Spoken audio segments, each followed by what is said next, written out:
Hello friends, welcome back to our channel Irene Joya vlogs. আজ আপনাদের সাথে শেয়ার করব আমার নেফিউ রেহানের অন্নপ্রাশনে কী খেয়েছি আমি। ফার্স্টেই দিয়ে দেয় আমাদেরকে কফি, যেটা আমার পছন্দের একটা খাবার। তারপর দেওয়া হয় ভেজ পাকোড়া। এটা বেসিক্যালি এটাতে বাঁধাকপিতেই ভরা ছিল, অন্য কোনো ভেজিটেবল পাইনি, বাট ইট ওয়াজ ওকে। এটা হচ্ছে আমার সেকেন্ড কাপ অফ কফি। যখন দিচ্ছে তো কেন ছাড়বো। এখন আমরা খেতে বসে গেছি মেন কোর্সের পালা। ফার্স্টেই থার্মোকলের থালা দিয়ে দিয়েছে, তার মধ্যে দিয়েছে শসা, পেঁয়াজ, স্যালাড দিয়ে দিয়েছে, আর দিয়েছে কড়াইশুঁটি কচুরি, যেটা আমার ফেভারিট। তার সাথে দিয়েছে চানা, আলু দিয়ে চানা মশালা। দেন নিয়েছে ডিমের ডেভিল, তার মধ্যে ছিল মাছের স্টাফিং দেওয়া ছিল।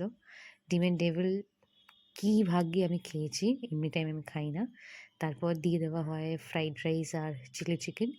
যেহেতু দুটো কচুরি খেয়ে পেট ভরে গেছিলো, তো অল্প অল্প ফ্রাইড রাইস আর চিলি চিকেন নিয়েছিলাম।